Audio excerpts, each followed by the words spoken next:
We are so thrilled to be partnering with Hinge. Hinge is the dating app designed to be deleted. As you all know, I'm a huge Hinge advocate as I met my partner of almost 3 years on the app. Even before meeting him, Hinge was always my go-to app because I met more relationship-minded people here and had some great dates. Clearly, I haven't been on the app for a little while, but I re-downloaded it to check out some of the new features. One that stood out to me was the voice prompt, my best friend's take on why you should date me, where your friend can hype you up. Not only does this make the profile creation less daunting, but it's not always easy to see your own green flags. So to test it out, I asked Yue some fun prompts to get her take on what I could put if I was dating again. So the first one, how long have we known each other? What was your first impression of me and how has that changed? Julie and I have known each other for almost 10 years. My first impression of Julie was that she's very social, but I've learned that she has a lot more depth to her beyond the social butterfly that she is. My next prompt, what do you think are my green flags? I would say she's deeply loyal. She believes in love, curious mindset, and she is fearlessly ambitious. And then last but not least, what kind of friend am I? Julie is the kind of friend who will always have your back, no matter what. Damn, that feels nice to hear. So download Hinge and try voice prompts today. Then find someone worth deleting the app for. I was so excited to get my shipment from Last Bottle Wines in the mail the other day, full of incredible red wines, all from Napa Valley. I love wine tasting, so having this to my door couldn't be happier. Also, couldn't be more excited that today's episode is brought to you by Last Bottle Wines. If you don't know already, they're a Napa-based online wine shop with a twist. They offer just one handpicked wine per day until it sells out, and they're always at incredible prices. We're talking 30 to 70% off retail. And the best part is that there's no subscriptions, no fees, and no minimum purchase. And I could not be more excited to bring this offer right now because they're having a marathon sale, which is coming up March 28th and 29th. Even better, we're offering Dateable listeners 10% off your first order with code DATEABLE. So if you are a wine lover like me, this is a great time to join. And did I mention that shipping is 100% free? So what are you waiting for? Mark your calendar for March 28th and 29th or get on it earlier if you want. You can sign up at lastbottlewines.com and use code DATEABLE and find out why Last Bottle is the most fun way to discover and buy amazing wine. The Dateable podcast is an insider's look into modern dating that the Huffington Post calls one of the top 10 podcasts about love and sex. On each episode, we'll talk to real daters about everything from sex parties to sex droughts, date fails to diaper fetishes, and first moves to first loves. I'm your host, Yue Xu, former dating coach turned dating sociologist. You'll also hear from my co-host and producer, Julie Krafchick, as we explore this crazy dateable world.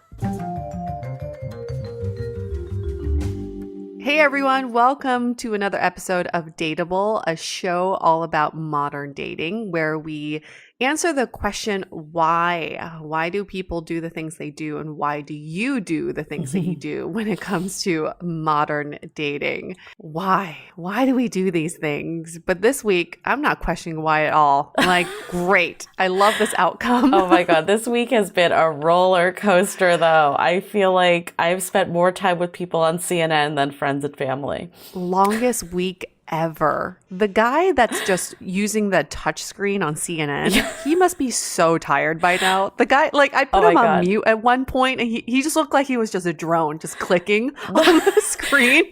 Red and blue. What if it's red? What if it's blue? The CNN. Okay. I feel like the best time to watch CNN. I mean, first of all, Chris Como is so entertaining. I love him so much. But the best part of watching CNN is 1 a.m. I've been up so late this week. I was just so exhausted on Friday. I just lost it. But on 1 a.m., PST is 4 a.m. Eastern, where they're all located, and they are delirious. It is so funny. It is like pure gold. I don't know. It's been a wild week, but I'm so happy with the outcome. I've been so emotional. Yue knows that I cry a lot. All for good reasons, all right? I've tried to explain this before, that I don't cry when I'm upset. I do cry when I'm upset, but I cry happy tears too. I guess I just have a lot of emotions I need to get out. And you're very evolved emotionally. That's what it is. I don't know. calling yourself emotional. You're emotionally I like involved, it. I like okay? it. But I was like I was trying to like get to what it was exactly, you know? And we're not a political podcast, so we're not going to go into all the nitty gritty. We know that people have different views. We respect different views, all of that. We're not going to go policies, economics, all that. But I think why this particular election meant so much for me personally is, I mean, this is like kind of the core of why we do this podcast, right? It's like modern ways of thinking about things. Like, you know, it doesn't have to live in this like patriarchal society that we've been in, that women are one way and men are another. And I felt like just the whole like Trump's whole like vibe and administration was setting us back 50 years. Like, I think some of the statements he's made of like, women, get your men back to work. I'm like, fuck off. Like, seriously, like, you know, like that is just so archaic. And like the fact that like Mike Pence could not be in the room with a woman, especially if alcohol was around, like that is just so, you know, it's just not the way we want this world to go. So I think it was like that piece, and then just Atlanta, like all the stuff that happened in Atlanta, like sent me over the edge in tears. Because I feel like all this, like Stacey Abrams, like how much she rallied. She rallied like 800,000 new voters, like Black people that have not had a voice in that state. And it just like, it's amazing. She's a new superhero. She really is. So this is the thing. I'm like, how do we relate politics back to dating? And I got a little high yesterday and I had this, Julie loves it when I get high. She's like, you have the best ideas. Seriously, you do. Keep doing drugs. I've been getting high quite a bit this week and drinking alcohol. So all the good stuff.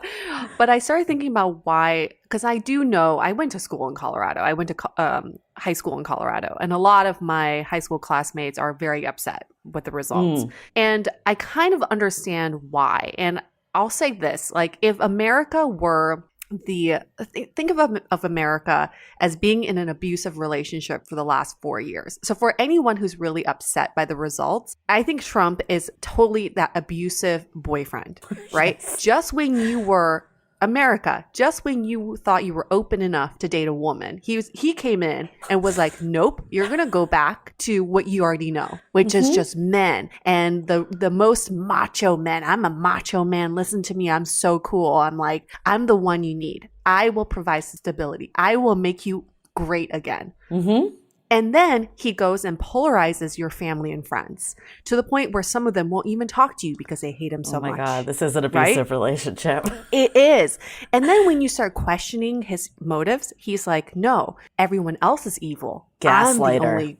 He gaslights every single time. Those are lies. Those are not facts. Fake news. I am the only I'm the only person who is honest to you. So just so you know, if you stay with me, I'm the only one who will love you. Everybody else is against you, right? The multiple times you try to break up with him, he flips out. He's nope. Every time you try to break up with me, listen, he threatens you. He's like, if you break up with me, life will be horrible. I will. Yeah. I will kill your family. Okay.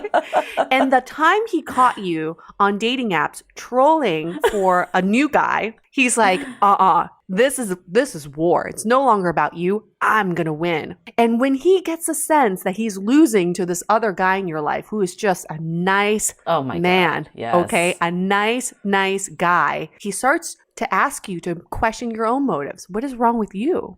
Do you have character? Do you have values? Because if you're trolling for another guy when you should be loyal to me, there's something wrong with you. And I think the biggest red flag of someone who is an abusive partner is that the minute you do break up with them, true colors come out. And all hell is about to break loose. Yep. They won't acknowledge it's over. That's a sign.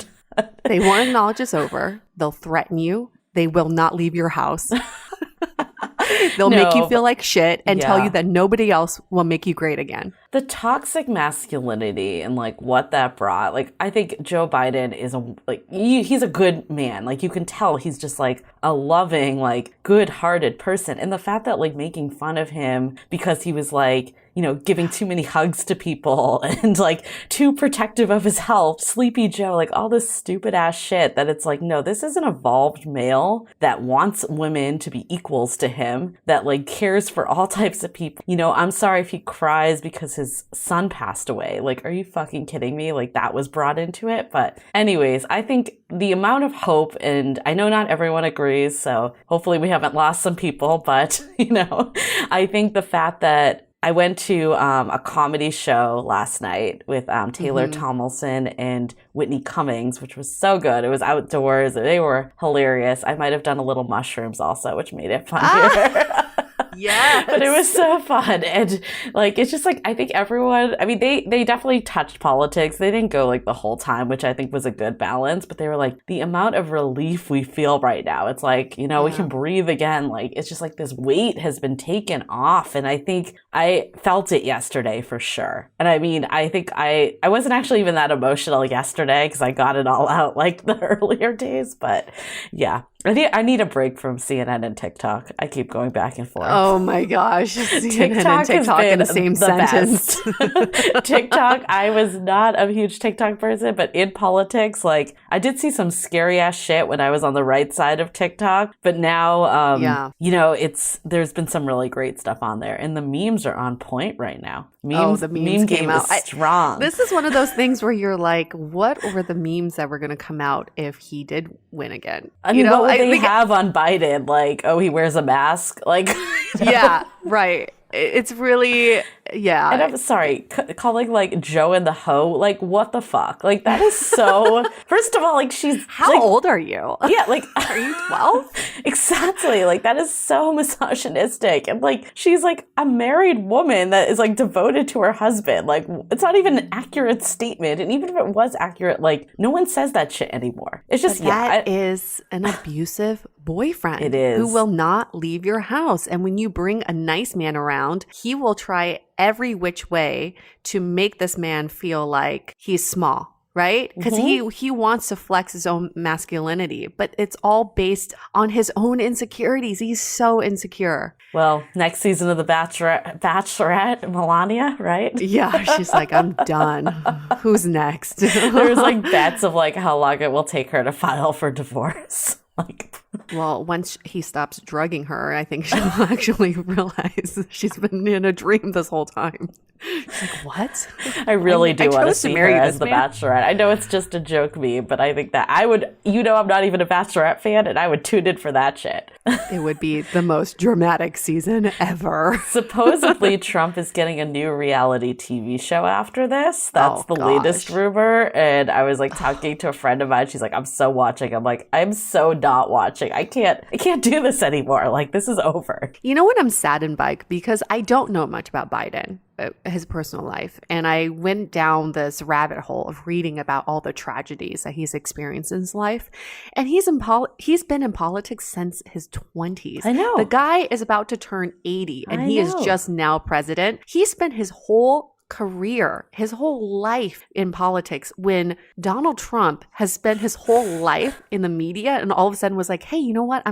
I think I want to be president. And America was like, okay. What other occupation would that ever happen in? Like, you have to go through rigorous interviews to get like a freaking admin role somewhere. Like, why would you just be able to like become the president? No doctor would be hired because they like played one on reality TV. Like, what the fuck? What? I How think did America we let this happen? Okay, well, I do know, and I do agree with this, and I'm like trying to see another perspective of it because I do recognize that I come from like privilege with this. Like, I think there are a lot of people in this country that, like they've been left behind. Like, especially in rural parts of the areas, like there's not jobs, there's nothing to do. And Trump gave them hope, like he did. I think they can't be forgotten. And that's the only way that we'll fully unite as a country, because I'm just thinking about it. Like, for me, it's easy to say, like, I want unity. I want equality. Like, I want, like I'm a white person, but I want like our Black friends and families to be heard. But if you can like barely put food on the table, you're not thinking about other people like that. And it's not that you are a racist or there's something wrong with you. It's just that we do come from more privilege that we can think about that stuff. So I'm trying to like remember that a little and not be like so,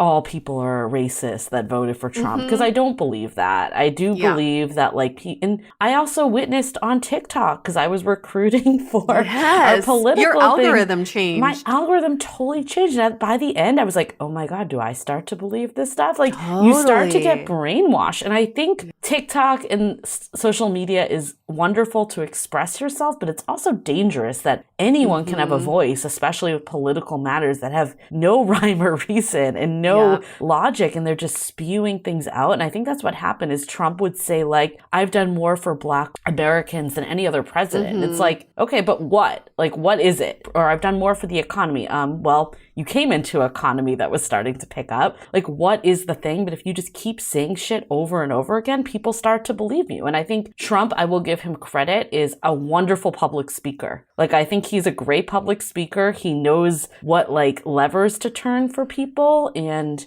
I think that's how people believe it. He was able to relate to the group that was forgotten. And I totally understand from an image standpoint how that worked. But it's also action over words. Totally. Like let's see all the results of what he's done. And I just feel like this country is just in shambles. And I can't wait to start the healing process because we're so hurt right now. Whether you're in a group that is of privilege or not, everyone is hurt right now. So we got to get on this healing train very fast. I thought what you said, though, that was fascinating, and I've seen this with a lot of minority voters, that people that, came as immigrants did actually vote for Trump, that you thought, I kind of had this preconceived notion, like, no immigrants are going to vote for Trump, given what I've heard in the media. And I think what you were saying about, like, this fear of socialism becoming like communism, which is, not necessarily true, but that is the lines that are getting fed. I do see that. And I think everyone does have a personal, I see it, like, why immigrants would be scared of it is what I mean by see it. And I think everyone does, this election was very personal for people. So I'm trying not to hold space and not judge people for their choices, but I am glad that we're back on track. The fact that, even the way Biden is speaking of, not Democrats versus Republicans, but the American people together, I know it's not action yet, but I mean, it's day one. So the fact that he's even, speaking that way is, a huge improvement to what we've been through the last 4 years. I also love that Fox News called it before any other Oh news my God, outlet. the irony of people chanting fuck Fox News in Arizona was too much to handle. Too much to handle.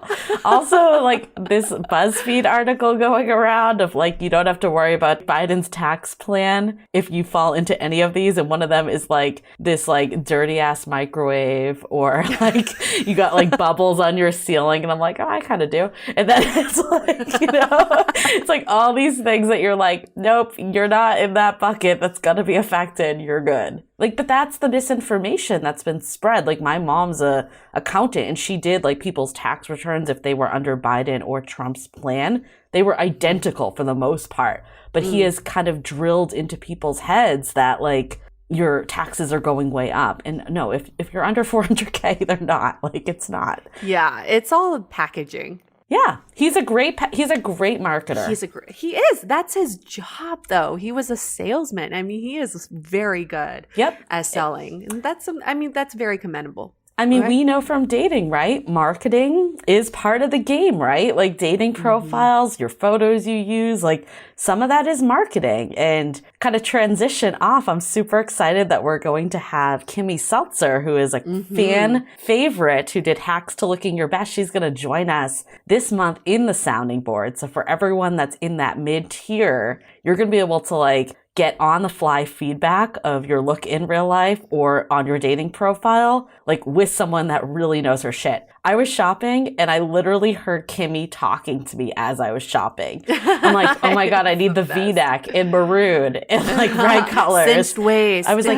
Kimmy's voice is coming into my head right now. I did splurge and this was probably an impulse purchase, but I bought a really pretty mask. It's silk and it has flowers, really, and it was $40 on. It was $40. And I'm like, this is gonna be my new date mask. Only in 2020 are people splurging on masks. My coworker came in the other day with like a Louis Vuitton mask. Yeah. I'm like, what? I mean, it's so core real? to your look right now. So core. I don't think this is the most protective mask. They kind of said like, oh, it's good if you're like going to restaurants and you'll probably take it off anyways. Like, I don't know if I'd wear it on like a plane, but yes. It is very pretty. I know. I just invested because at the beginning of COVID, I was like, I just need 2 masks and I'll just, wash one and wear one. And now I have like 30 because now I want a tie-dyed one. I have a metallic one. I bought mask chains so then I no longer have to just put them in my pocket. I just wear it like a necklace. Julie, if you're interested, I'll get you one. Yes. Maybe we should have Kimmy do a segment all about masks. Ooh, because there are different fitting masks. Some of them do not look good on me. Yes, maybe we should add this in. This is like a new on-the-fly idea, but I like it. Let's do it. But yeah, I mean, we've had a lot of other excitement. We have another live stream coming this week. We're going to keep up these once-a-month community live streams. This one probably won't be as long as last time, but we'll be able to answer all the burning questions that people have in a live stream format. And to get access to this, join the Sounding Board. You've heard us talk about it for a while. Sounding Board is a curated community, and also we offer resources on a monthly basis to guide you through this crazy world of modern dating. So as part of the package is you could have access to the live streams and then this event with Kimmy Seltzer. And depending on what tier you sign up for, you could also sign up for one-on-one coffee dates with Julie and I. We just did 2 today. They were so much fun. So fun. So Sounding Board, just go to dateablepodcast.com/sounding board and you can get all the info. It's been really rewarding for us too to get to know everyone on a more personal basis. So we're not talking to 1,000 people in our Facebook group, but now it's a much smaller community. Yep. And we also made a smaller Facebook group for Sounding Board members only because, as you guys might have known, when we hit 1,000 members, we lost Facebook rooms.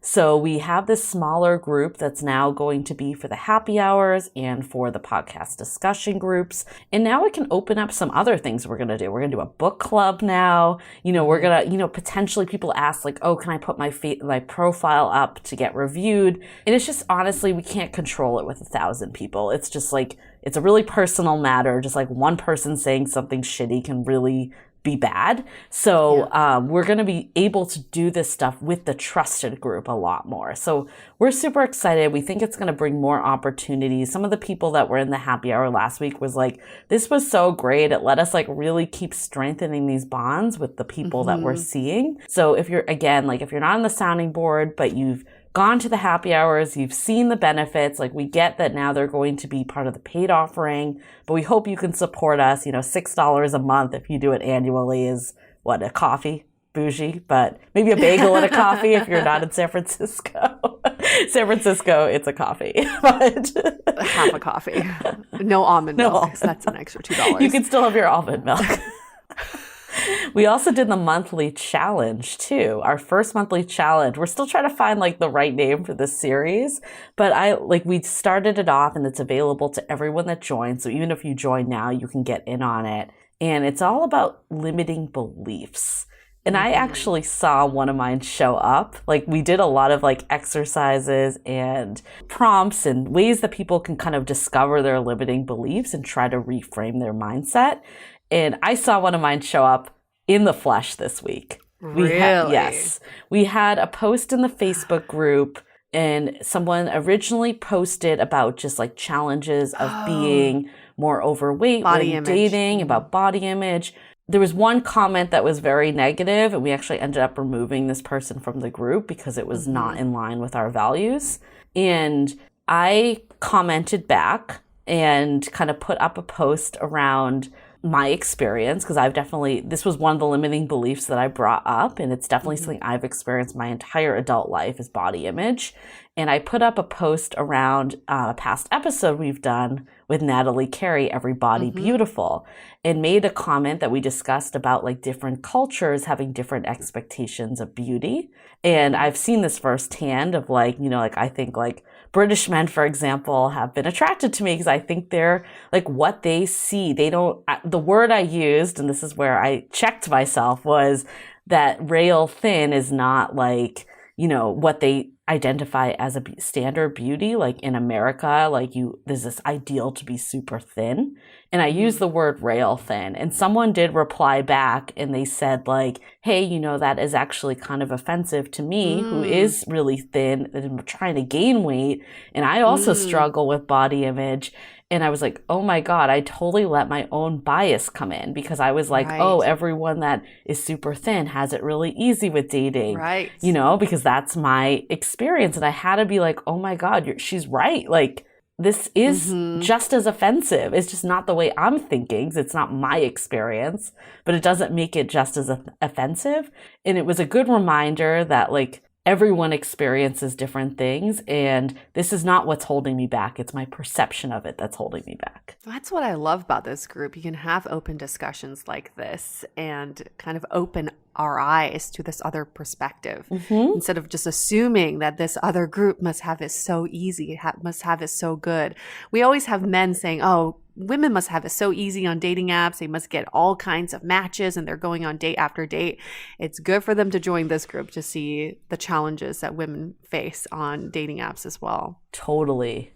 Yeah, I'm really digging the conversations in this group. They just get deeper and deeper. Yeah, and we talk about really on the episode evidence seeking. So seeing other people's perspectives, I'm like, okay, this is evidence right here that it's not just because of my own body image feelings. That is what it is. Everyone deals with this in a different way. For sure. And it's related to our episode for today. It's all about changing your mindset. We say this all the time. There's so many things in dating that you cannot control, but there's only one thing you can control, which is your own mindset. You can control that. And by changing your mindset, you could change the outcome of your love life. So Case Kenny, who is an Instagram favorite of a lot of people, I think it's like he's so big on Instagram now.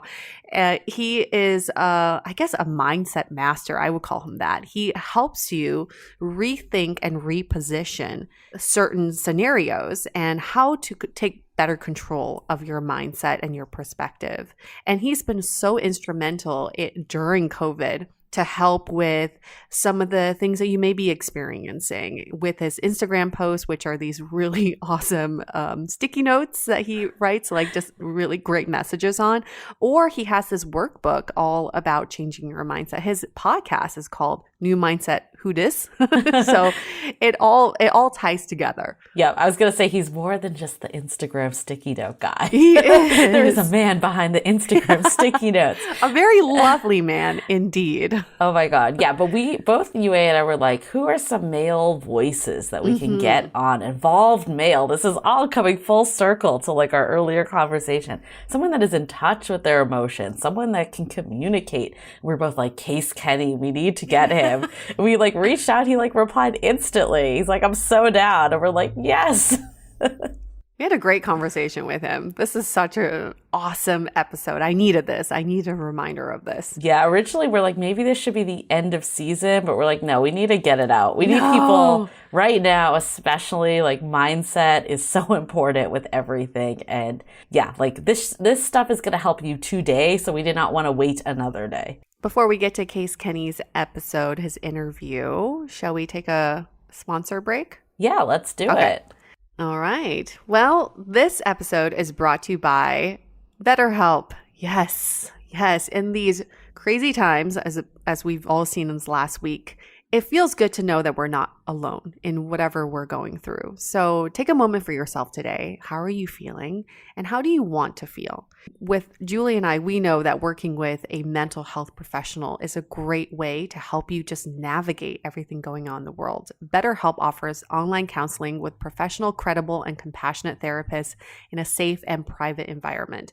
Their counselors specialize in depression, pandemics, relationships, elections, and other areas. With 3,000 U.S. licensed professionals across all 50 states, they make it easier than ever to find help. In fact, so many people have been using BetterHelp, they're recruiting additional counselors in all 50 states. So for Dateable listeners only, you get 10% off your first month with the code DATEABLE. Join over 1 million people taking charge of their mental health today. Simply fill out a questionnaire. Just go to betterhelp.com/dateable and use the code DATEABLE for 10% off your first month. DATEABLE. Okay, now we can get to Case.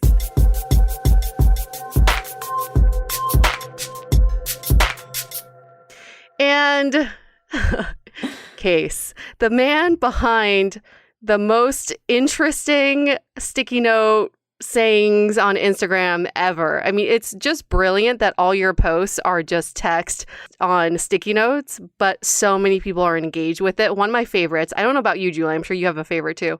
This is my favorite. You can't go back and change the beginning, but you can start where you are and change the ending. Love that. That's so great. Do you come up with these yourself? I come up with most of them. I didn't come up with that one, but the longer ones, because I have a lot of feelings and things to say, are by me. The ones where I have like multiple. The other ones, some of them yes, some of them no. But majority of them, yeah. It is funny. Just like I don't know what it is about like writing something out and then putting it in front of my feet that makes it like so much more popular than if it wasn't. It's weird. I don't know what to tell you. People have a foot fetish. It's Apparently. okay. It's whatever. You find out all your audience just into your feet. Like, I don't know. Yeah. He actually has text. I didn't know that. Yeah. We did repost one to the DATEABLE feed a while back, and I would have to say this is still my favorite. So we give you a little shout out, but nice. You had shout out to everyone who is cool with being single, but also cool with falling in love.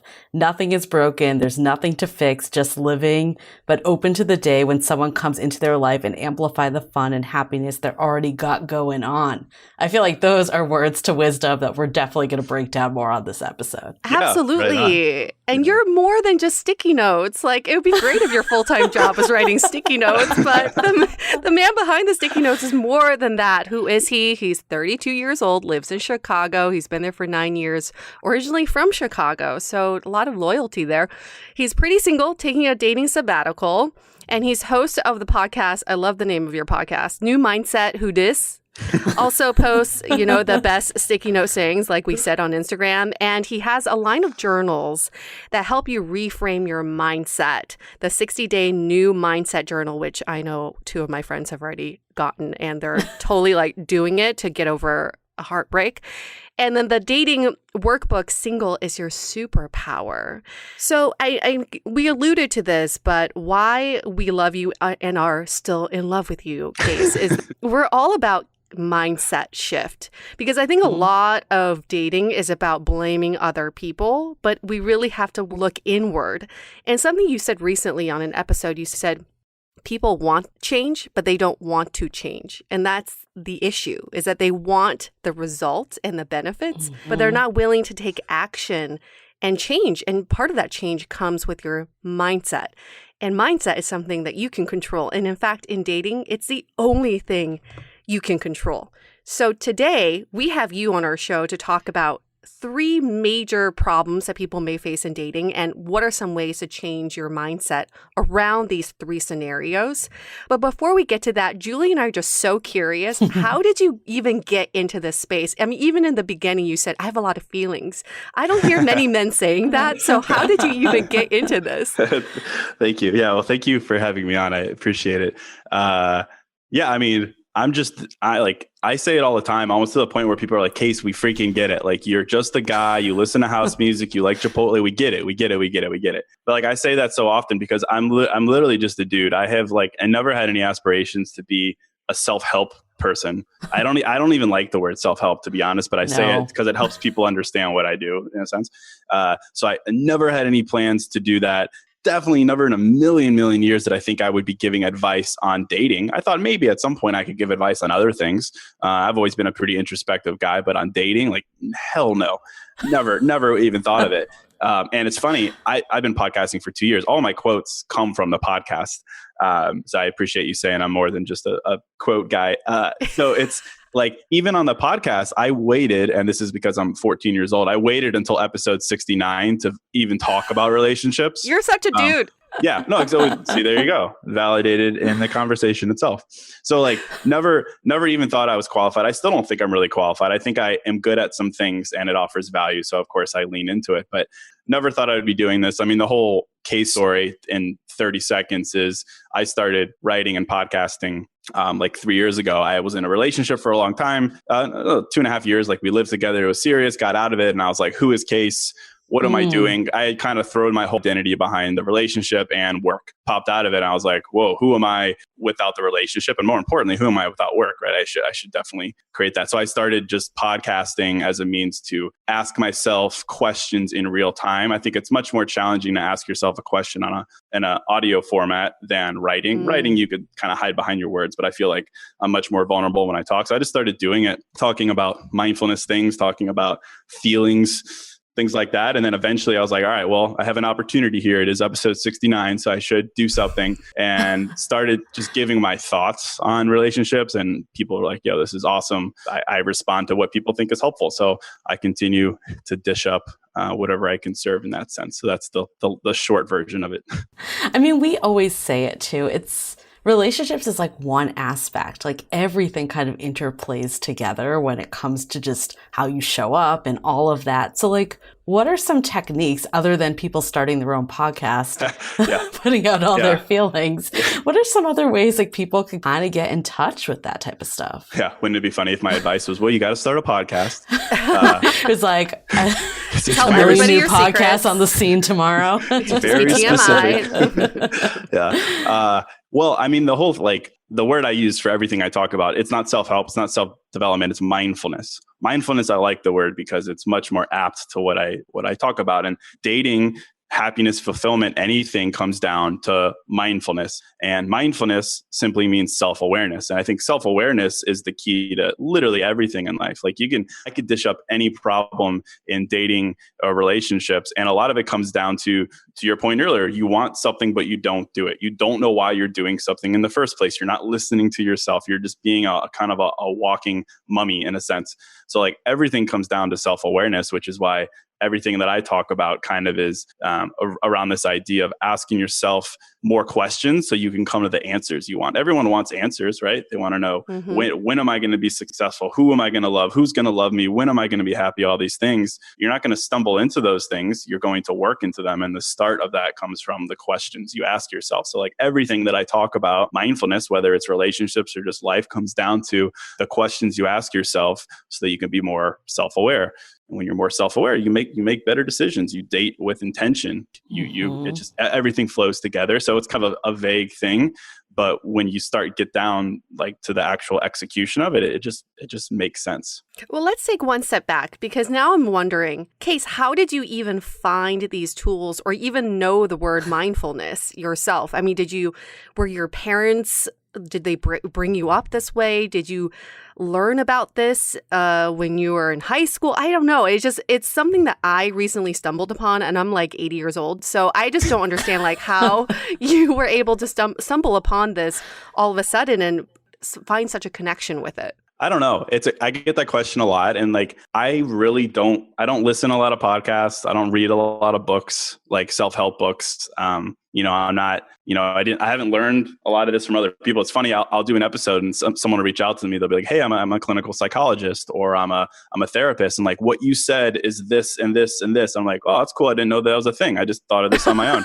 So it's honestly really weird. And then like people ask me like, how do you do it?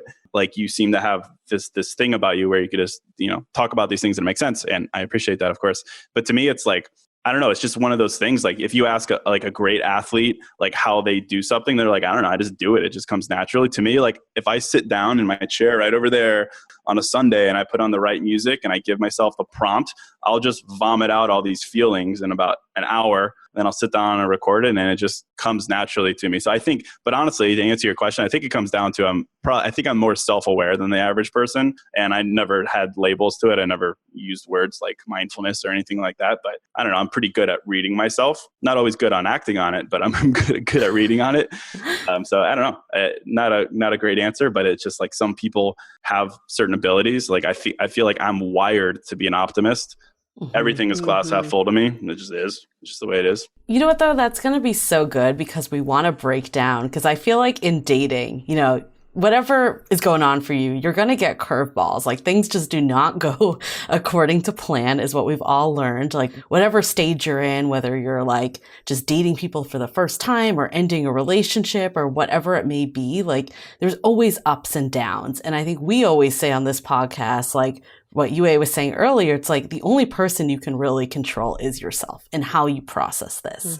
So I think it's a great way for us to jump into some of these common scenarios so we can kind of see your thought process and kind of put like the words behind like what mindfulness really means. Okay, cool. So should we go with the first scenario? That's kind of one that people always seem to bring up. Yes. Can I act this out? I feel like I need to act this out just so we're like, in the right mindset.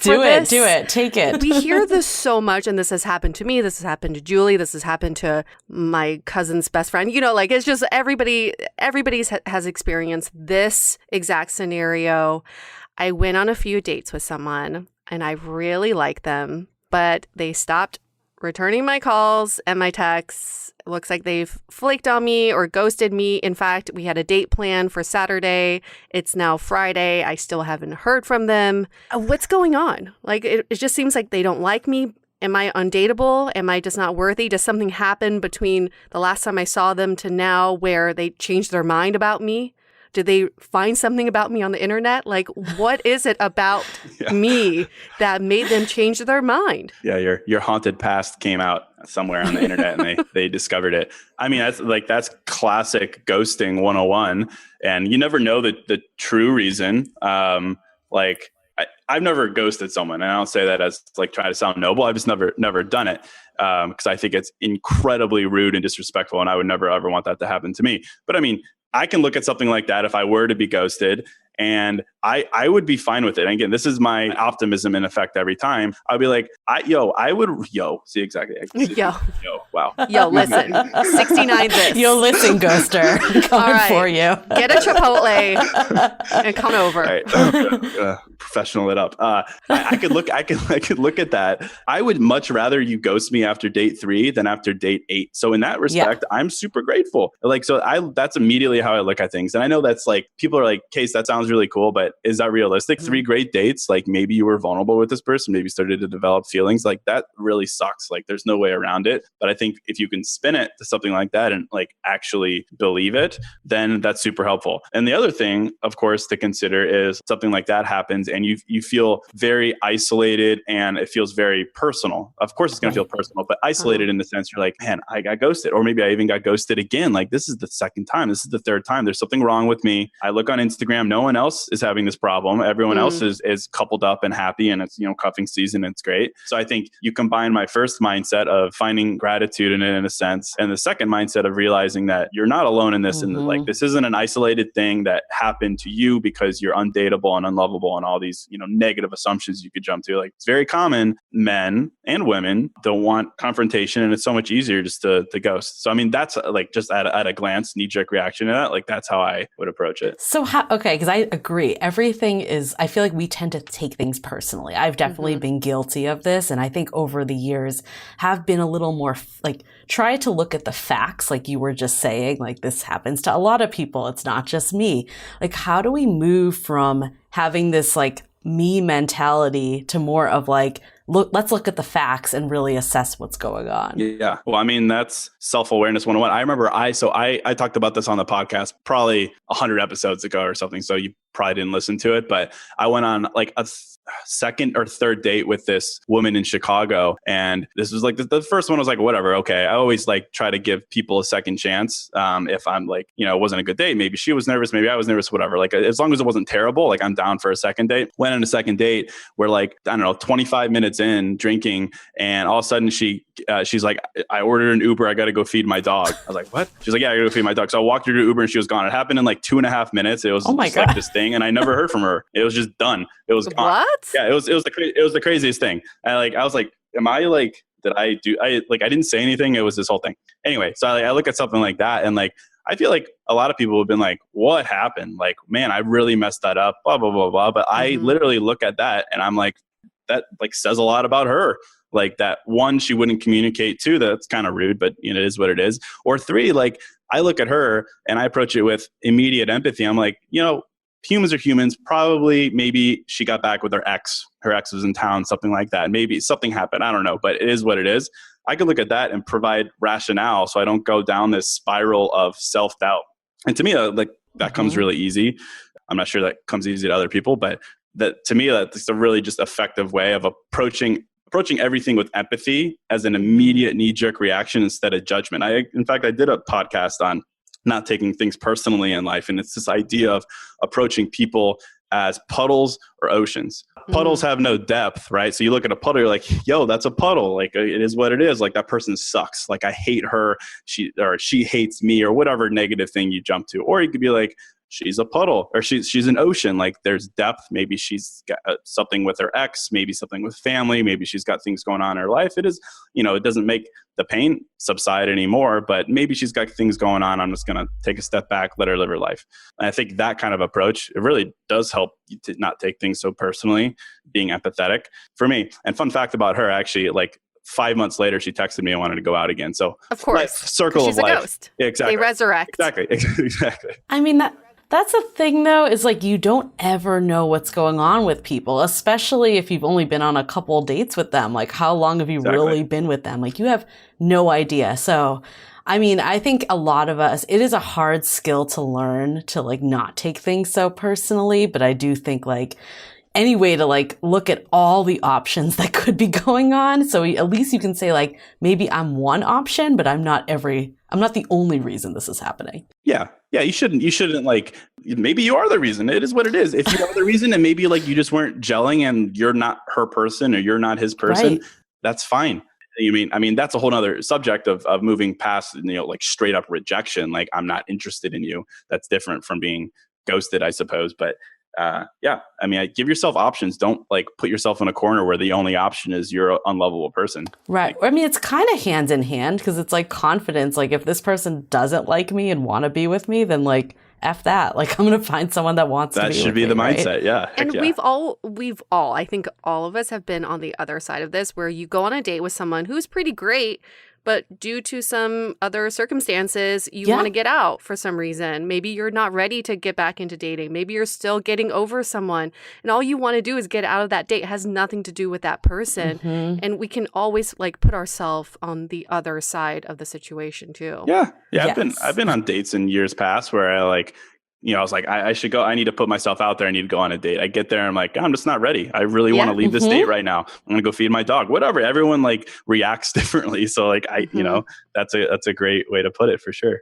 So what is like the first step that someone should take to change their mindset as soon as that story comes into their mind of, I'm not good enough, I'm not lovable, I am not dateable? Like, what is something they can do tactfully to change that mindset? Well, I mean, I think every scenario is different. I mean, I think the most like, this is kind of cliche, but it really does help me. And I did an episode on this recently as well. It's like, not everyone is meant to be permanent in your life. Even someone that you went on 2 dates with that says they're not interested in you. Like, I still think there's something to be learned from that experience. Like, that person could have taught you something in that immediate experience. Like, you could still learn to appreciate something good within that experience. Like, if you go on a date with someone once and they're not interested in you, this is just me, but I don't know how you could take something personally from 3 hours with someone. Right. And even 3 dates, call it 9 hours with someone. Like, that's just not enough time. So like, how can you take it personally when someone says they're not interested in you when you haven't even shown them anything to be interested in? So to me, it's like unfathomable. But again, I am human. So this is what I do as I say, not as I do sometimes. Like, but like, I think that is important to know. It's like, this person doesn't even know me. I don't even know this person. So like, I'm not going to take it personally. But so let's say you do get to know someone and there's some, it goes a little somewhere and then it ends. I mean, I still think, you could realize they're permanently. They're there to teach you a truth about yourself. And I think you could find a truth in 4 or 5 dates and then it ends. I still think you could find something there that you could be grateful for, that you could take to the next date. Like, what do they always say? Like, it breaks your heart, but opens your eyes or whatever. Like, I think there's always an opportunity for you to open your eyes. Like, even if it is after 4 dates, to go into dating someone else and leverage some of those truths to be more intentional with how you date. Like, there's an upside to everything. So I don't remember what your original question was, but that's how I that was look good. at it. That was basically it. All right. Let's hold that thought for a second. We'll get right back to it This episode is sponsored by Via. We all know there are things that can help set the mood in the bedroom, but did you know a little THC could also do that? Yes, Via has developed a unique blend of pleasure-enhancing cannabinoids, libido-strengthening herbs, and a low dose of THC all into one mind-blowing gummy called High Love. This gummy, wow, it will awaken your senses, increase blood flow, and intensify any sexual experience. I've been pleasantly surprised by the High Love gummies because it is just the right amount of THC for me to have a good time without feeling sleepy. And hey, if THC is not your thing, Via also offers a wide array of other gummies without it. And everything legally ships in 50 states with discreet packaging directly to your door. So if you're over 21, you can get 15% off and a free pack of award-winning Dreams THC plus CBN sleep gummies with our exclusive code DATEABLE at viahemp.com. That's VIIAHEMP.com. Let the gummies work their magic. Head to viahemp.com and use the code DATEABLE to receive 15% off and one free sample of their Sleepy Dream gummies. That's viahemp.com and use the code DATEABLE at checkout. Take your passion and pleasure to a whole new level with High Love from Via Hemp. Living with ADHD can be a challenge, and dating with ADHD is definitely a challenge, we've heard many of you say. But finding the right care and proper tools needed to succeed can be life-changing. Done is an online ADHD care platform that can get you all the resources you need to help manage your ADHD. Online visits, refills, and a 24/7 care team made for you. In just 1 minute, Done's online assessment can help kickstart your ADHD treatment journey. With experienced clinicians, worry-fill refills, and online visits, you can start getting personalized care as soon as today or tomorrow. So contact an expert team that can help you around the clock and get a personalized treatment plan just for you. Here's how you do it. Take a free 1-minute assessment and book an appointment with a licensed ADHD clinician as soon as the next day. Get continuous care, one-click refills, insurance coverage, and 24/7 care team support with Done for just $79 a month, and pharmacy copays as low as $0. Visit get.donefirst.com/podcast to learn more. That's get.donefirst.com/podcast to learn more. Done. Turn ADHD into your strength. As you know, I recently left my corporate job and I've been in total recovery mode, all about self-care. One of my new routines is the nighttime shower before bed. There's just something about washing away the day and that reflection that's been super helpful for me. I've been using one of our partners, Osea's Mega Moisture Duo. This combo body oil and body lotion are so freaking incredible. It literally feels like I'm at a spa. I realized that the secret is seaweed and other skin level ingredients that are normally reserved for face products. And that's why I was so excited when Osea became one of our partners. And, we're so grateful for partners like this because one, they keep the show going, but they're also super good for all of our listeners and for our own well-being. So if you want to have that nighttime bliss like I am doing, you can get 10% off your first order site-wide with code DATEABLE at oseamalibu.com. You'll get free samples with every order and free shipping on orders over $60. So head to oseamalibu.com and use the code DATEABLE for 10% off. Let us know which products you end up going with. Share them in social. Super excited to see what you end up choosing. I love it. Should we go to scenario 2? Because I feel like what you said kind of goes into that. So totally. I'm going to read this one because I can resonate with this one hardcore. Act it out, Julie. I don't even have to act. I just need to just tell you how I feel. But it's like when the relationship ends, yes. It's like, I'm never going to meet someone again. Like, this was my one shot at love. It's going to be terrible to be single and back out there at X age. All the stories that come into your mind when something ends, this feeling of scarcity instead of abundance. Like, how do you work through that type of thing? Yeah, for sure. Well, I think there's a couple of different things. I mean, for me, after a breakup, there's all kinds of things that you're going to go through. You're going to go through wanting to find closure to help close that door so that you can open up another door. You're going to go through, whatever the 5 stages of like denial and anger and all that kind of stuff. I don't even know. But I think for me, like ground level foundational, like setting my self-awareness is something I mentioned earlier. It's like, I am grateful. Let's say it ended. Let's say I ended it. Let's say she ended it. Let's say we're both frustrated, whatever, regardless of whether you wanted it to end or didn't want it to end. This is day one of growth from there.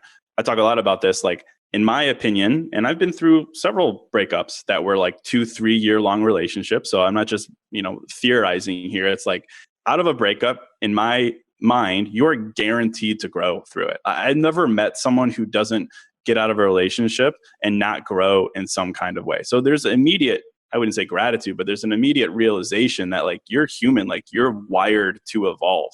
Like, I don't even know if like in the fields of Africa thousands of years ago, like if you were kicked out of your tribe and you're alone, like you're gonna evolve, like you're gonna learn to like fend and hunt and gather and all these things, right? It's the same with like in 2020, I suppose, but it's like you're wired to evolve and to level up, and you're gonna find a way to do that, whatever form that comes in. That's one thing. So I think that's really important.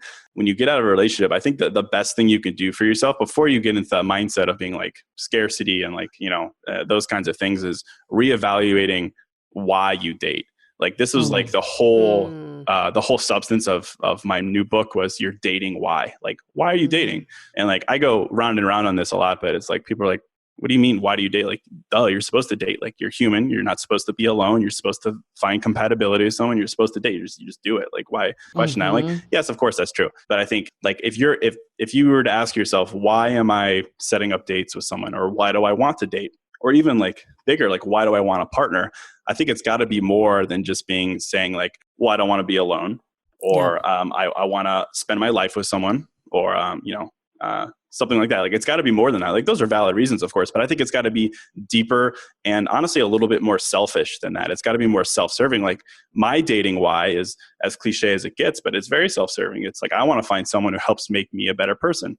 And then step 2 of that, of course, is I want to make her a better person, and I want to share in that together, and so on and so forth. But fundamentally, I'm not going to sit here and say that I'm not a little bit self-serving in that. I want to find someone who pushes me and does all these things. Like, that's why I want to date. But I feel like a lot of times people don't put in the work to understand that. They're like, well, I'm just going to date. I'm going to date because I need to find someone. And certainly that's biological in a sense. But I think after a breakup, it's a really good opportunity to reevaluate that and kind of center yourself on your why.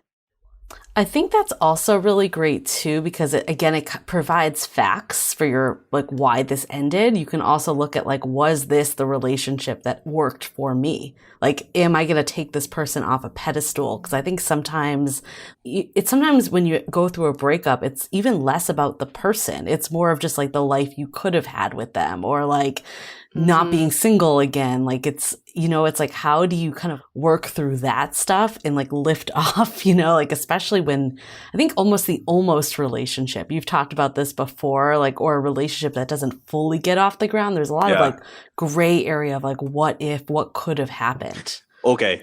Now I've got a better answer for your first question. I'm like, I'm like a train. You got to give me moving a little bit before 2.0. Here we go. Before I find my answer. Everything I just said stands. So keep it in. We're just blaring out that. You just like delete it out. I mean, I think coming out of a relationship, you could develop these tendencies to be desperate, maybe is a word for it, or frustrated and overeager. I did multiple podcasts on this. I put it in my book, but I call it, don't be so thirsty for potential. Like, that's the biggest thing. Like any like personally, it's like the reason I've been in relationships that failed is, I was in love with the vision of the future of together. I was in love with version 2.0 of her, not version 1.0. And yes, we've all been there. Projects. Yeah, we've all been there. Yeah, it's such a simple thing and everyone knows that, but it's so easy to fall in love with a vision of, 1, a future together, but 2, a version 2.0 of that person where all of their flaws that you clearly recognize now, and some of them are red flags, you're envisioning this 2.0 state where they're no longer the case. So like, that's the thing. I did an episode called Confessions of a Fuckboy. I think I was the fuckboy in that scenario. Yeah, I was going to say, were you? Well, you don't have guests, right? So it's probably you. There's only one person. I feel like I just got lawyered. Yeah, okay, fine. It was me. It was definitely me. But that's what I talked about. I talked about, I'll say men, fuck boys. I'll say men who are not well intentioned. They prey on that idea of potential because it's very easy to develop feelings for potential. It's very easy to develop a vision for potential. And people who are not, men of character or women of character, however you want to slice it, like they prey on that, right? They'll give you the dangle, the carrot of what version 2.0 is, of what a future is, and you buy into it. But even outside of people do it, we also do it to ourselves. We get in our own way because we latch on to those ideas, and then you wake up 3 years later and you're like, well, for one, it's never been enough for me in the immediate. There's always been this red flag that was never going to work itself out. And like that red flag was enough for me to probably have said or done something in the immediate. So I think that is really important in like grounding, particularly after you get out of a relationship, because it's like, to your point, like it's scary. You're alone, you're older, there's many things to consider. I think grounding yourself in why you're dating, maybe looking back and realizing that relationship didn't align with your why. So that feels good. You could pat yourself on the back or be grateful that now you're on day one of actually aligning with your why. And then when you're out there and you're doing it, I call it your hoe phase in a positive way. You're not thirsty. So this is the secret to mindfulness, people. Your hoe phase. Oh. You heard it here first. But okay, so here's the other mindset that some people may have, and I've totally been there, is the idea of starting over is so daunting, especially as we get older, especially as we've invested so much into relationships. Maybe you've met the parents, maybe you've friends, maybe you've even talked about moving in together or have moved in together. You've invested so much of your life into a relationship, and the thought of just picking back up, starting from ground zero is so overwhelming. What do you say to people in this mindset? Yeah, I mean, it's terrible. I mean, I only really try to give advice from what I've experienced, and I've never experienced that fully. Like I was in a long relationship, we lived together and I got out of it, but I think I clearly knew it wasn't right for me. So I it was easier for me to adapt that. I mean, I wrote a whole book called Single is Your Superpower. So clearly I have a filter when I look at being single. So I mean, if you're single and it's not what you want, I think there's peace that comes in accepting where you are. I mean, it just is what it is. I think also this idea of closure is really important there. I think once even if you don't want to be single and you're single and it broke your heart and it's terrible, like I have a ton of empathy for that, but like there's some things you can't change, there's some things you can't change. So like the first step in that certainly is providing yourself with closure. I've done episodes on this as well. The closure is something that you have to create for yourself, 100%. Like, I think a lot of people think that closure is like hooking up with your ex one last time to like be done with it, like, which is the most bananas idea to me in the world. Like, I could not think of a worse idea.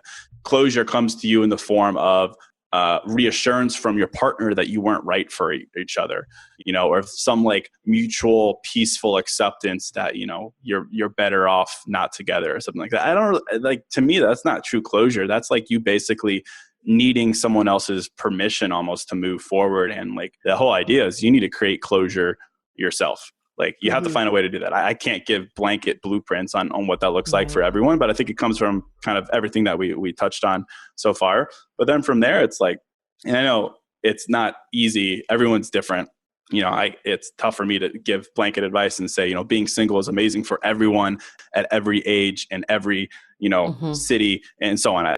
I'm in Chicago, I'm 32 and I'm a man. Like it's much easier for me to be single, right? Like, I understand that. But I think like, if I look at life, like you'll never look back and say, I regret being single. Like I've never heard someone say that. They say, I regret shitty relationships. I regret putting myself in this scenario, that scenario. But I've never heard of someone say, I regret that time where I was just single and discovering things. Like I've never heard anyone say that, because ultimately, hopefully that'll come at a point where you're looking back and like reflecting. So I don't know, long-winded way of saying it comes from creating that closure for yourself, not mutual closure, but self-pointed closure, and then aligning that with a sense of day one gratitude that single really is your superpower, to drop my cliche book title. It really is. Like you'll never regret being single. You regret the things that you do poorly. You regret the decisions you make when you know you shouldn't make them. You regret the things that you do that aren't aligned with your truth and your why. But I don't think you'll ever regret just being single. So like trying to find a way to make peace with that, like that's how I do it. And I think that that's helpful. So I think you're psychic because that is our third scenario, which is I'm single. I've been single for a while. What is wrong with me? Why are so many people coupled off? Even people who I think aren't that great have found partners. They say there's a lid for every pot. Where is my lid? Is there something wrong with me? And you've touched upon a lot of this already. And you talked about your journal. Single is your superpower. And you've already, I think, like for me, already talked about the first step, which is finding closure from your previous relationships when you're single. I would say most people who are single aren't actually single. We talked about this in previous episodes. Yes. They're not. The single scale. Yeah, they're not fully single because they're either getting into something or getting out of something. So, or someone's consuming your mind that's not even exactly. there. You have a mental relationship with someone still. So step number 1 is finding that closure, but shifting that mindset to really embrace the power of singlehood and seeing it as almost a privilege. What are some other tactics that people can use for that? Yeah. I mean, you nailed it. That's a big part of it. Like, I love being single. Like, I love being selfish and doing my own thing and just being a nerd and just like whatever. And that's great. So like freedom is a big thing. I think the other thing is like, I look at life and I look at like what my goal is in life. You could say things, I just want to be happy, I want to be fulfilled, but ultimately my goal is to minimize regret. I don't want to die and look back and have regrets. And I think a lot of regrets we have in life are things that we came to believe that aren't based on experience, right? We believed what someone else said without seeing it, touching it, feeling it, smelling it, like so on and so forth. So with that as the context, I think that being single is the ultimate opportunity to experience things for yourself and figure it out for yourself. Not just like what you like and what you don't like and what you're attracted to and those kinds of things, but that's very important too. But it's like, I always think it's funny when like I'll read a dating article on Thought Catalog or something and it'll be like 50 red flags. I'm like, wow, 50 is a lot, first of all. I don't know if I have the capacity to read 50 red flags, but all right, go on. And like, there are all these ones and I'm like, okay, well, that's definitely one. But like that one doesn't really, I don't know. Like things like that. It's like, I need to go out and see if it's a red flag for myself. Right. I think regret comes from assuming other people's truths as your own. And that could be in any sense. That could be a career, that could be a personality, anything like that. But dating, it's so true. If someone says that a guy who isn't overly romantic and doesn't get you flowers doesn't deserve your attention, like, yeah, romance, it sounds great, but maybe that's like, until you experience it yourself, maybe that's like not that important to you because he makes you feel a certain way. Absolutely. Jump to a conclusion and like, so things like that, right? I just think like being single is the ultimate opportunity to go out there and see and touch and smell and do whatever, insert verb here, you want to experience things for yourself and make your own conclusions. No more assumptions, more conclusions. No more assumptions, more like that's the whole thing. And to me, like that's awesome. Like there's no greater way to take power of your life than to prove things for yourself. And that's the greatest opportunity. So when I mentioned hoe phase earlier, that's just a clickbait. That's just a clickbait title, right? It gets eyeballs on it, right? But I mean, it's the idea. Well, for one, if you do know your why and you do want to find someone, you've got to get out there. Like, it's not going to bust through your wall like the Kool-Aid man and come and find you, like they say. Like, you got to get out there and do it. DoorDash delivery guy. Exactly. Yeah, you can't Instacart Hey, Postmate. sometimes they're cute. Come up. I'm like, yes, I'll give you a tip. Hi. I don't even know what they look like anymore with their masks Oh, no, on. I go downstairs just so I can look at them. Like, ooh, who needs some business right now? I think though, Case, you said something. Because I look at myself, I'm single right now, and I'm like in my like mid 30s where you're supposed to be settled down, right? And I actually look at it and I'm like, I don't mind being single. It's the fact that society has told me that I shouldn't be single and I should feel badly for wanting to be single. And I think that's the mindset shift that needs to shift, right? Like to get like, is this what I want or is this what I'm being fed? That's the biggest thing. You're like tossing me softballs here. Like, this is great interview. Like, we're just mindful amazing. too. Yeah, don't clearly. worry. Like, my biggest thing. You're so thirsty right now. It's not even funny. Just my biggest thing. And I this is always my advice. Anytime I do an interview, if it's not about dating, about anything, give us like a one-liner or whatever. I dropped this on a podcast a while back. It's that there's no right way to live your life. Okay, fair enough. But there's a wrong way. And the wrong way is to think that there's a right way. Like that's the biggest thing for me. And I think like we put ourselves in corners so frequently in every sense of our life. Oh, I haven't made $1 million because that's what I'm supposed to have done. I'm not with someone because I'm 35 and I'm supposed to like, there truly is no right way to do that. I mean, and you could look at yourself and find validation of that. I'm sure everyone can in a sense. Like I make a living from posting pictures of my feet on Instagram with quotes. Like clearly there's no right way to make money.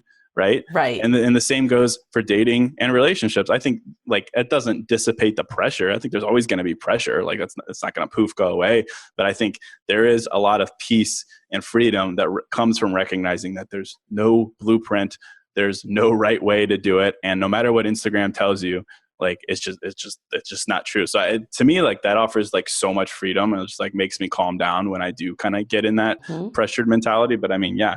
You nailed it. I mean, it's totally up to you, and the timeline is totally up to you. It's so important to recognize what your truths are. And like you said, Case, like we can't take other people's truths as our own. For example, the other day I went on Facebook, one of my high school friends posted like 50 bucket list items you must accomplish in your life. And these were hers. And one of them was like, go to Florida.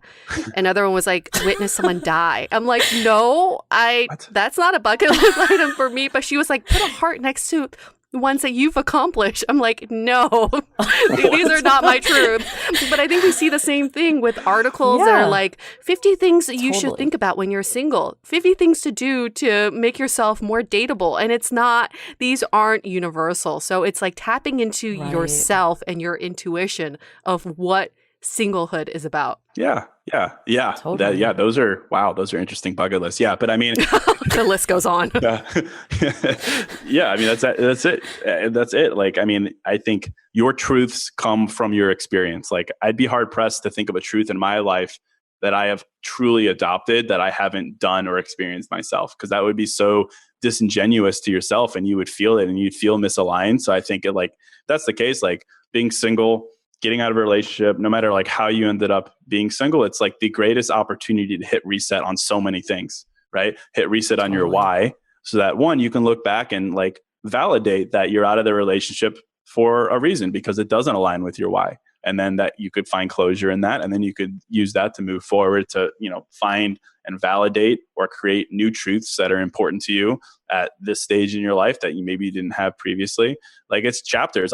My latest podcast episode was this idea of life isn't just one long big chapter, it's multiple chapters. And like super, super cheesy, of course. But like when you look at it that way, you're much more apt to make changes. I think if you consider life to be one long chapter, you're like, oh shit, like I make a wrong move there, it's going to plummet me. But if you look at it as multiple chapters and you can open and close, them accordingly, it just like, it shows you that like your happiness is tied to words like grace and humility, like the enthusiasm to close a chapter that even if you didn't want to close it, you're okay with it because you can open up another one, and in that one you can discover truths and validate your why and so on and so forth. So like, I love that analogy because it's also like you have to close a chapter in order to open a new one. You can't skip ahead because then you won't know what's going on. This is That's really important. I do want to park this idea of digging into the why because I want to do this exercise with Julie.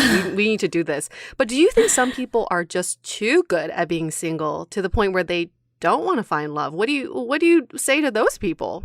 Yeah. I mean, to be honest, like I haven't gone on a date in a year, which sounds weird coming from the guy who gives dating advice. I have plenty of experience over like my mid 20s and early 30s, but like I love being single. Like it's so like I've grown so much through it. So I don't think it's necessarily a bad thing. Like I don't think it's forever. Like I know it's not forever. I know eventually I'll be like, all right, it's time. Like I've got my selfish out, selfish in quotes, not a negative thing. My priorities, and now I'm realigned with wanting to find that person who's aligned with my why, and so on and so forth. So if someone's like, I'm scared that I don't want a relationship, I would say that's fine. Don't worry about forever. it. Like it's totally cool. Like eventually you're going to evolve and want to. Maybe you're the outlier and you truly never want to be in a relationship. Well, there you go. That's validation that there's no right way and you can still be happy. So either way, I think there's a path.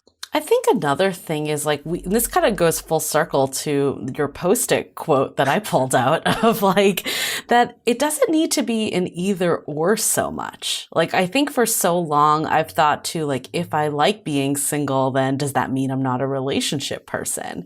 And I've seen at least in my own self, and I'm sure others have too. It's like, I can thrive being single. I can thrive being in a relationship. It doesn't need to be so like two options that you have. Yeah. It's not mutually exclusive. That's so true. Everything changes. I mean, you could wake up tomorrow and not want what you thought you wanted the day before. Like that's the gift of being human. It's the power of choice and then the power of action to act on that. So yeah, I mean, it's yes, it's no, it's whatever you want in the moment. So I see no problem with that at all. I was just going to say that because nothing is permanent. So whatever you feel today, just take a mental image of it and do regular check-ins with yourself. How do I feel today about being single? How do I feel today about where I am in my life? And just keep doing that because you are a dynamic person. You're going to keep changing. That's why I think journaling is so important. And not to tout my own products, but just journaling in general or some kind of conscious question asking is so important. Totally. And like I developed this journal concept and people are like, Case, why did you put this one question every single day? Like, we get it. You think it's an important question for 60 days. I'm like, well, do it for 60 days and then come back to me and tell me how your answer changed. Changed a lot. If it was the same, then you probably aren't being honest with yourself. Like I mean, I don't know, maybe because I'm like kind of ADD, like over 60 days, I'm going to be all over the place. But I feel like it's human nature to change and you just need validation of that. And you need to do, to your point, little check-ins in some way to kind of brain dump how you're feeling. Because I think if you don't take the time to like analyze yourself and not like psychoanalyze like Mercury's in retrograde, like what's my sign, what's going on kind of vibe. And no hate there. I always never really understand that, but asking yourself pointed questions about how you're feeling versus how you want to feel, and then finding what's the path to doing that. One day you might want to feel this way. The next day you might want to feel another way. But unless you figure that out, you're just blind. You're just like letting the wind drift you, right? So it comes down to what we opened the podcast with, self-awareness. Like self-awareness is everything. Self-awareness guides your why, it guides your intention, it guides your action, everything. So clearly a big fan of self-awareness. In case you and I got to do a little bit of investigative work with Julie, because I want to know her why for dating. Oh, is this? Yeah, we're going here. Yeah, I mean, I think my why, I definitely have a side similar to what Case said of someone that helps me grow into like the best version of myself. That's the selfish piece, but then also someone that I can also help them grow and support them and build a life with someone. I think that's really ultimately is like, I want someone that is a life partner that really is a partner. I think the key word for me is equal partner. Well, I love that. I think that's very human. One of the things that I didn't weave into an answer, but I think is really, really important that a lot of people said was helpful is I did this episode. I called it, what did I call it? Imperfect love for perfect people. No, perfect love for imperfect people, right? The other way around, clearly. Basically talking about this idea of, I have friends who are single in their 30s. These are men, well-off, successful, good-looking dudes, right? And where are they?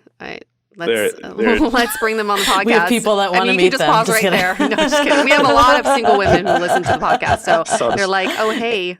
I'll put their handles in the description. Please do. I talk to them, and like sometimes the conversation is like, "Man, I think I'm always going to be single because I can't find the perfect woman." And then I hear it on the other side too, and I'm like, man, first of all, I'm giving advice here from something I haven't lived because I'm not married and I haven't found the perfect person yet. But I think we need to drop this idea of the perfect love.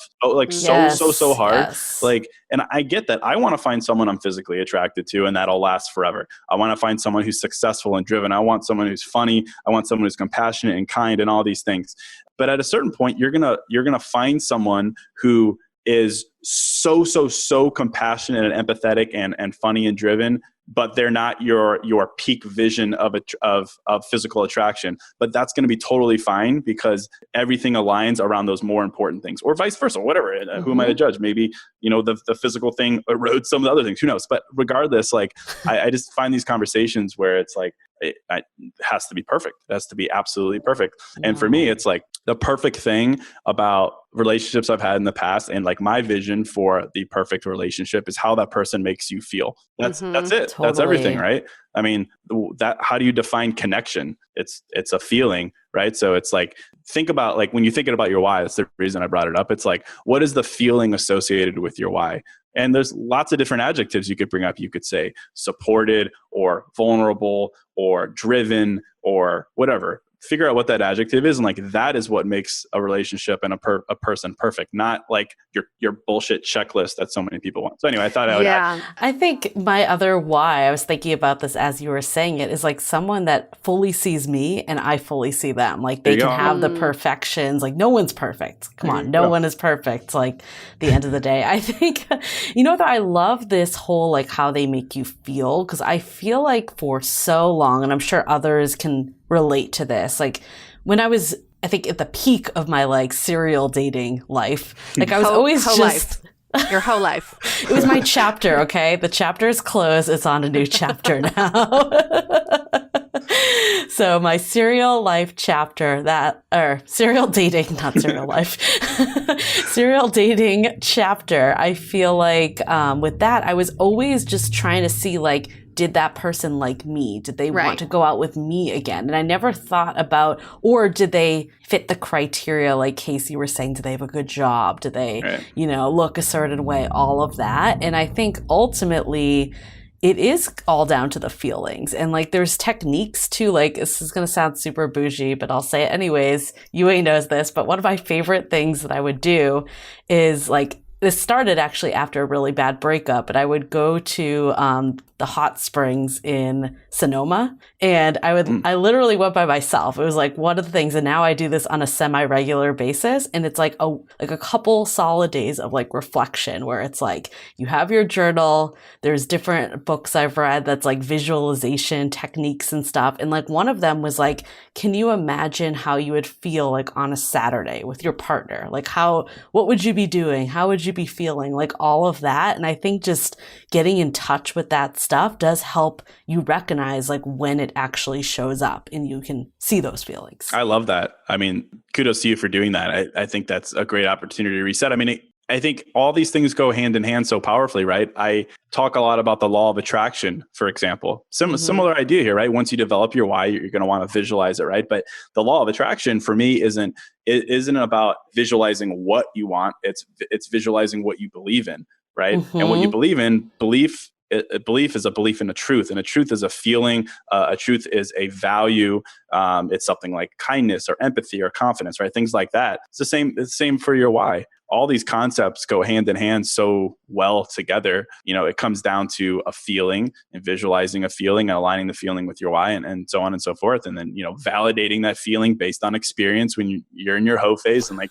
things like that. I just think like, it's always funny to me talking about dating and relationships, because what we're talking about right now isn't particularly groundbreaking. Like everyone knows this stuff, but people don't act on it and people don't iterate on it enough, right? We don't think about it enough. So it's like, we're not reinventing the wheel here. We're just pointing out the fact that there is a wheel and you need to stare at it a lot and often through some kind of introspection practice, to your point, exactly what you do in Sonoma or journaling or something like that. It just forces you to evaluate, why are you doing what you're doing? Or even more fundamentally, why do you think you want what you want? Do you actually want what you want, or do you think you want what they told you to want? Like there's all these different layers to it. I ask this all the time, every 5 minutes, why am I doing this?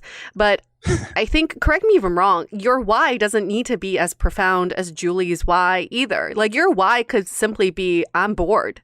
You know, I'm trying to find companionship, or my why is simply, I want someone to hang out with on Saturdays. There's nothing wrong with that, because our whys can change. So don't put too much pressure on what your why is either. And my why, I love that, because my why, when I remember a friend of mine, and I think this also gives you kind of a cue to what you're actually looking for. Like I remember back in my serial dating phase chapter, when I said that my hoe face. Okay. That's really what it's already been coined. Okay. Just use it. So I remember like telling my friend I was looking for a relationship, and she's like, are you really? Like, are you sure that's what you want? Just your actions aren't really doing that. And I remember like my why of why I wanted a relationship was to have someone that would go out with me and my friends. And I'm like, okay, this is actually a sign that maybe I am just I'm more in a party stage, and that's okay. That's where I'm at right now. Love that. Absolutely. Yeah. That's such a good point both of you brought up. Yeah. I'm really glad you said that, because coming up with like a deep, complex, value-driven why, like relax. Like you don't necessarily need that right now. It depends on where you are in your life. Depends on how many whys you had before that why, right? You'll have many. If your why is you just want to F, then that's fine. That's a why. Like good for you. I'm not going to judge you. Like to have just fun. Just to have friends and fun. Friends and food. But I think also, I mean, like myself, Case, like we do this. This is like our lives, right? And Yue, I'm not letting you off the hook. I'm asking what your why is after. Yeah. But like all of us, like we are introspective. We like mindfulness and changing mindset is literally what we do every day. So I think, meet yourself where you are, and it's okay if you're not at that stage. I think that's a really great point. So Yue. I love that. Yeah, and I do want to speak for not speak for, but I want to speak for myself who is in a relationship. So my why is not for dating, but my why is why am I in a relationship? And sometimes when you're in a relationship, you have to ask yourself that too. Like, why did I put myself here? And my first why was I want to create memories with someone. And then I had to dig deeper. Like, why do you want to create memories with someone? Is because as an only child, I didn't have a chance to mold a life with someone. It was always me and my parents who were from a different generation. So I always wanted to share my life with someone. And then I dug a little bit deeper than that. Like, why is it that you want to share a life with someone? Because I want to mold a life and create a life with someone. And I realized that my perfect partner has nothing to do with the person, really. It's his willingness to mold and share a life with me and want to keep our life evolving into one. So that's my why. But I had to dig 3 layers down to find that. Hey, we always say we got to dig into the why. That's what we do all the time. Why? But that's a good, the 3 whys technique. There's actually a research method. Yes. The first time you say why, the second time you go deeper, and vice versa. Yep. Keeps 3 going. whys. Yeah. I love that. I love talking about why. I always think it's funny because like Zoolander, where he's like, but why male model? He's like, I just told you, like, we just talked about it. Like, I love going deeper, right? I love going, like, asking why as many times as possible. The 3 whys, I've never heard of that. This is one of those things that I talk about, but didn't know was a thing. You could break down any problem, any frustration, anxiety by just asking why until you hit that common denominator. So that's great. I love that. This is a new podcast episode. Give us a shout out. Love that. I will. Yeah, there you go. 3 whys. Ooh, that's a good one. You could riff on that for hours. Oh my gosh. A lot of feelings. Write it down. So should we go into takeaways? Because there's so many. And I mean, I think at the ultimately what we're saying with this is reframing your mindset isn't something that needs to happen overnight. I think that's something that's really important to say as a takeaway. Like, we've all talked on this episode about just different evolutions, how you dig deeper. Like, this is something that it keeps going. It can be in different chapters of your life, like all of that. So I think like that piece, and then also having compassion for yourself. I love this part about, just because you go in one path doesn't mean it's forever. What can you learn from it? What can you do to use that to get you back on the path that you want to be? And your path might zigzag over time. Like, things change. Like, I know for me personally, like, there's been times where I've been all about finding that partner, and other times where I moved to a new city and I was just trying to build a life for myself. Like, it doesn't need to be so static of like, I want this, I don't want this. Like, just let yourself just get that fluidity. Yeah. I love that. Yeah. Agreed. That's a great takeaway. I have 3 words as takeaways that keep popping up in my mind. The why. There you go. That's it. That's my takeaway. Boom. Mic drop.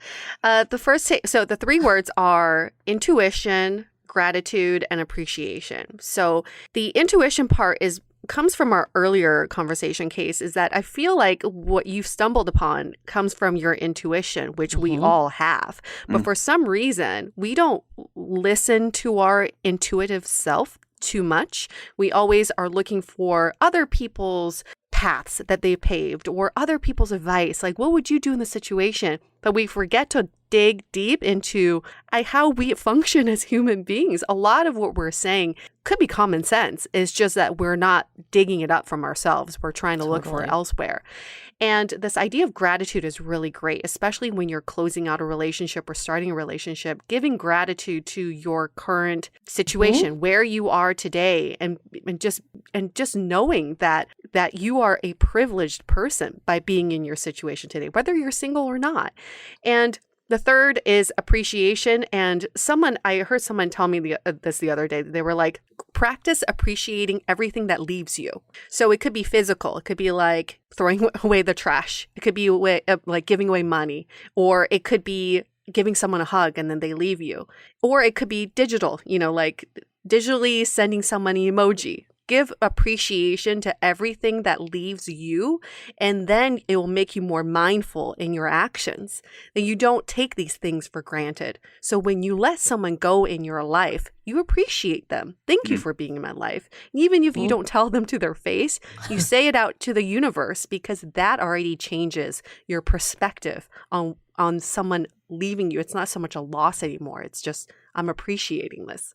Oh, I love that so much. Yeah, I could just add a point to that. I really vibe with that. That's my other favorite word. I'm surprised I haven't said vibe in this episode. I say it all the time. You just said it twice. So there you go. I'm going to work it in towards the end here. Vibe.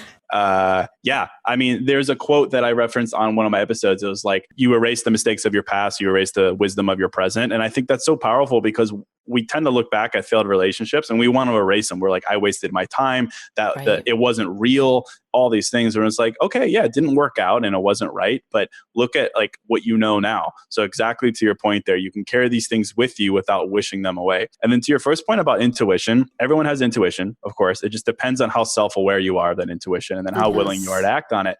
But the great thing about intuition, just to tie everything together, is your why comes from your intuition, of course. But once you tap into your intuition, it becomes a superpower, because it gives you purpose and it gives you guidance. I think a lot of the times the reason we're frustrating in dating is we're just doing stuff. We're swiping, we're saying yes when we should say no, we're saying no when we should say, like, all these different things, because we don't have like a North Star. But the great thing about, once you tap into your intuition, you're like, okay, my intuition is telling me that I need this in a person and my why is this. It gives you a North Star, because I wrote about this in my book. I called it putting it down, flipping it, and reversing it, which is just funny. The idea that whatever it is that you're looking for in a partner, let's say you're looking for someone who's kind, right? Let's just like really boil it down.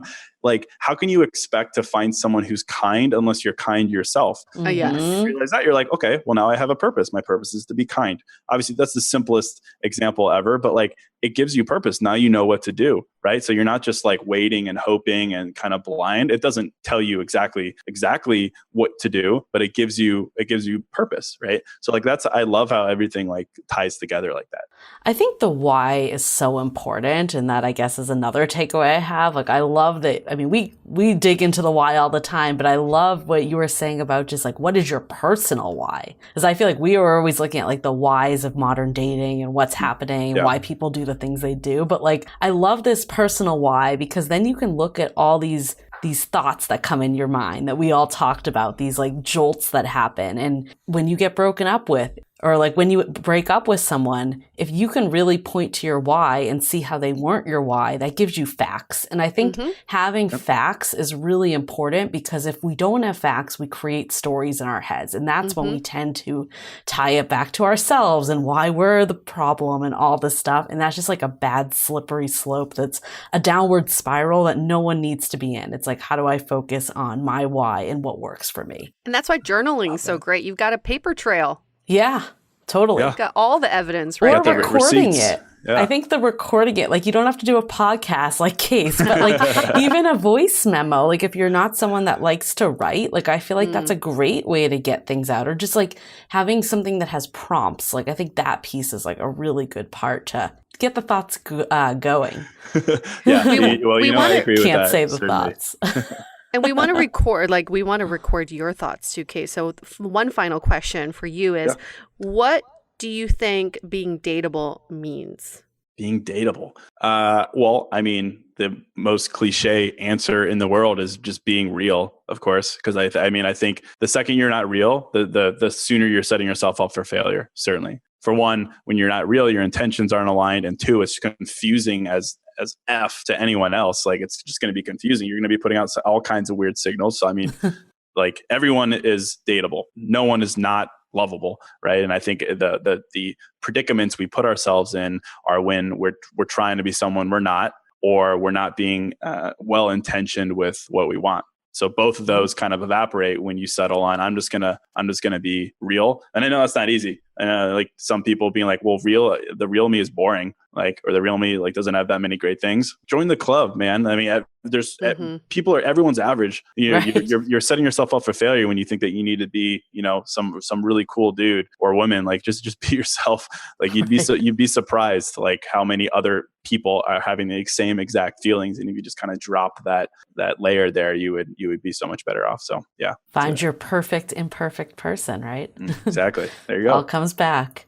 Yeah, well, this has been so great. I mean, like, we always say this, dating is all about mindset, and really the only thing you can control in dating is your mindset. So all of this, I've already started to reframe some of my mindsets shifts from this conversation. I hope others did too.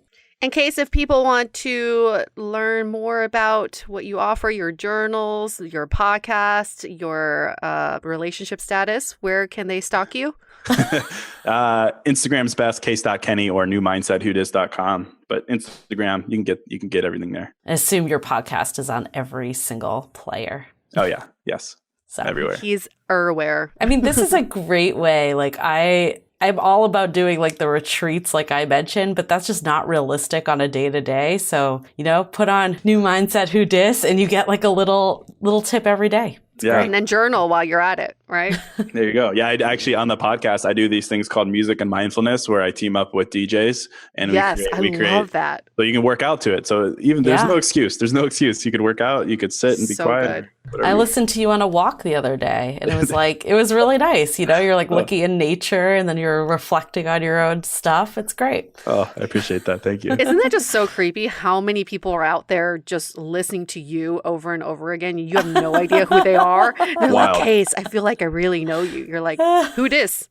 Yeah, it's wild. Who dis? I don't know. New phone. Yeah, it's New wild. phone, who dis? Yeah. All right, we're going to wrap this up. Thanks so much, Case. And for everyone who's left us reviews in Apple Podcasts, we really appreciate it. If you haven't yet, please do so, because these are the reasons of how we get great guests like Case. I mean, like, he looked at our Apple Podcast, was like, these girls are legit. All right, I'll go on it. It's true. He's in between his dinner breaks. He had dinner number 1. Now he's about to start dinner number 2. He's like, okay, I will give them some time. So it's super simple and quick. Just 5 stars. Leave a little, I love these girls. They're so great. That's all you need. That's it.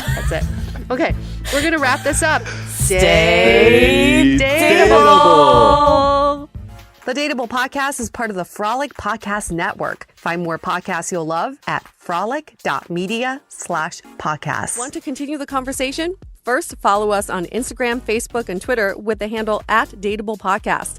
Tag us in any post with the hashtag StayDateable, and trust us, we look at all of those posts. Then head over to our website, dateablepodcast.com. There you'll find all the episodes, as well as articles, videos, and our coaching service with vetted industry experts. You can also find our premium Why series, where we dissect, analyze, and offer solutions to some of the most common dating conundrums. We're also downloadable for free on Spotify, Apple Podcasts, Google Play, Overcast, Stitcher Radio, and other podcast platforms. Your feedback is valuable to us, so don't forget to leave us a review. And most importantly, remember to stay dateable.